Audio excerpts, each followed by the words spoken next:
Good morning, everybody. Today we are here in this Avon old rotation, which is one of the very oldest cotton field, which is one of the very oldest rotation field, and it has been, almost more than 100 years. These experiments are going on to test the impact of cover crops and drought on plant performance, particularly cotton. So we are going to sample cotton plants today for root analysis, root microbiome, and also for we want to link the root structure, aggregate composition, and also the root system architecture with the different properties like carbon sequestration, and also like the per plant crop performance. So the stuff that we need for this, is that we need to have the alcohol bottles, we need to have the paper towels, large paper towels, we need to have gloves, these 15 ml tubes for the taking roots. We also need scissors, we also need what we need, ice bag, and then we also need these large trash bags, because we want to keep our plant samples into this. So these are the treatments. We will sample 3 treatments here. As an example, I'm going to lead the sampling of the first plant in this field. So what we can do is that as a model sample, how we will sample this. This was the cotton. This cotton treatment basically received, there was no winter legume. There was no winter legume here in this treatment. And then the cotton was fertilized with 0, 80 and 120 NPK. So it means there was no nitrogen there, no cover crop there, and we want to see how the absence of nitrogen or no nitrogen use is impacting crop yield. So we will definitely sample 6 plants from this side of this plot and 6 plants from other side of this plot. So other side of this plot basically is a non-irrigated. It is under natural drought, rain-fed conditions, and this portion is basically irrigated. So what we will do is that we are going to sample 6 non-random plants. So let's start sampling of the first one. So we will go somewhere in the middle, or somewhere we will go into the location. So whenever we are sampling plants in the field, we have to make it sure that we can see that there are some large plants, there are some small plants. So we have to be very careful in sampling. We should not sample all of these large plants, or we should not sample all of these small plants. So we have to, although it is a kind of biased, but we have to make it sure that we are sampling equal representation. So since this side is close to the road, we will start somewhere here. We start our first sampling. So what we will do in our sampling is that we try our best to sample the plants that are separate and that are not attached to each other. So let's look at this plant, pretty look, separate to other plants. And whenever we are, with this shovel, I will remove these labels, portions. And we want to retrieve the maximum amount of roots. So that is the goal of this, that we want to see the rhizosphere, basically microbial communities, or the root architecture. So for measuring root architecture, we will use Minerizo, and we will also use DIRT software, which is an online resource to measure root rates. So what we will do is that we will try our best to pull these plants, in from regal depth, so that we get the maximum amount of, the rhizosphere soil here.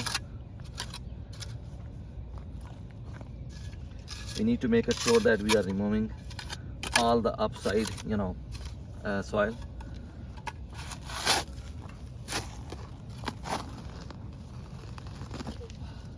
Yes. So if you see here, almost we have taken this root. So you will see that this root architecture is reflected by the main roots that are attached to main root that is coming from the stem, and then there are secondary roots, So overall, you see that the root architecture of this cotton plant is very shallow, and we will see this difference with the other cotton plants that we will samples from the treatments that have cover crops in them.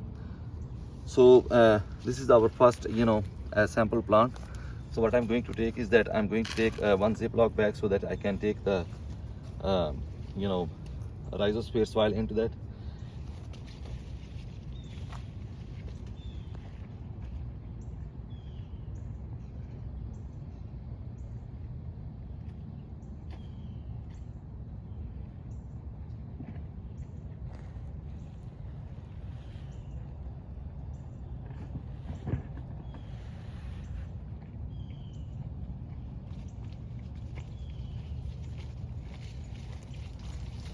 So I have bring basically two of these Ziploc bags that we just got from a grocery store. You can buy any commercial Ziploc bags. So what we will do is we will write the treatment name P1, basically plot 1, and then this is the first plant that we are going to sample, and these are the rhizosphere samples, rhizosphere soil samples. And we also want to yes, so let's see, we want to fill up this soil into our Ziploc bag that we will use. So that soil will be basically used for soil aggregate analysis and for carbon analysis.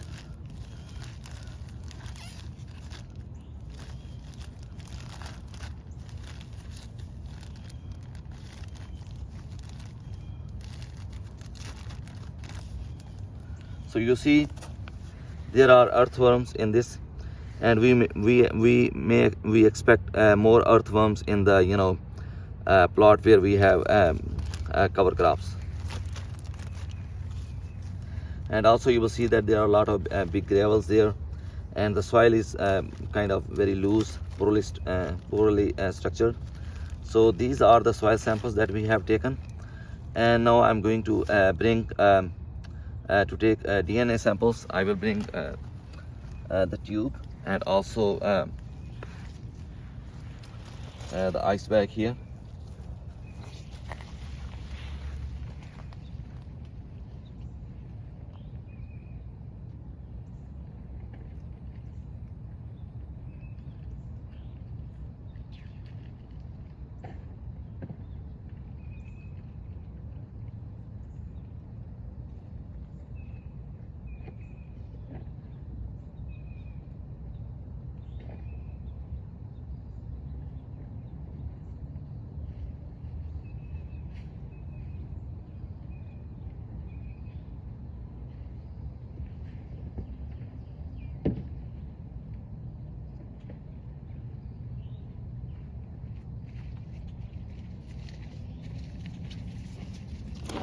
Yes, I just bring this stuff with me right now.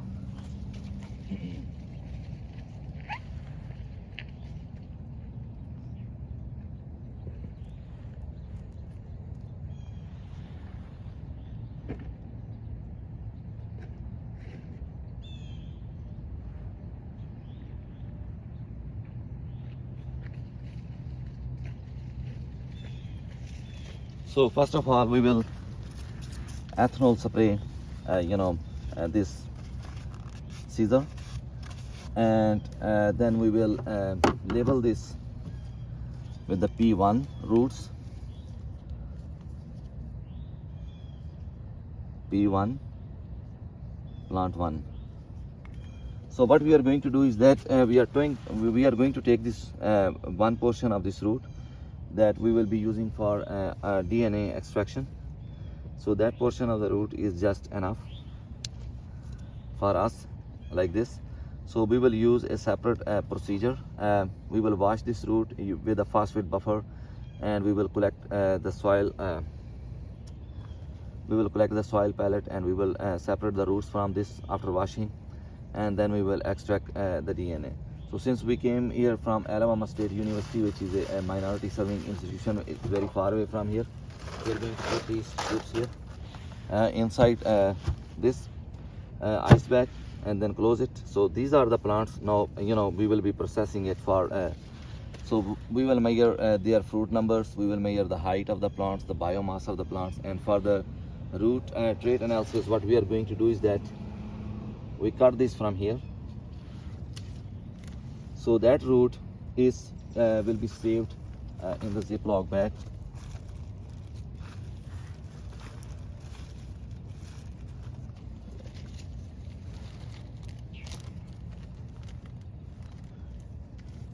So we will wash that root in the lab, and then we will make a pictures, and then we will perform the Vinorizo or the date software root trait analysis.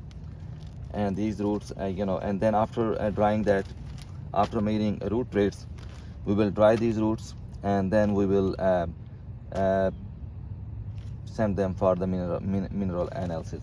So by doing so, we have, and the soil that we have taken from here, what we are going to do is that we will sieve that soil using dry sieving, and we will see the aggregate composition. We will separate that soil into micro aggregates, macro aggregates, large macro aggregates, and the further bigger aggregates.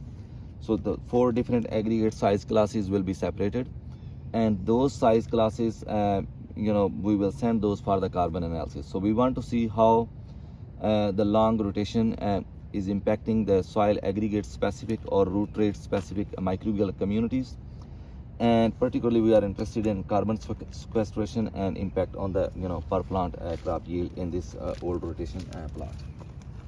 So let's so we will keep this soil out because we are not using it for any microbial purpose. We will simply table dry that soil, and then we will process for aggregate analysis. We are going to put these roots into this so that they keep fresh.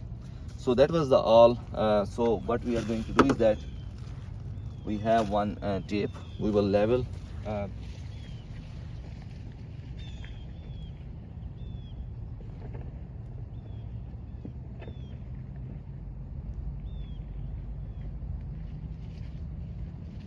so although this labeling tape is not really very ideal for taking root samples, so unfortunately in this weekend, and because of other factors, we could not manage to get this. So we will simply write on this plant P1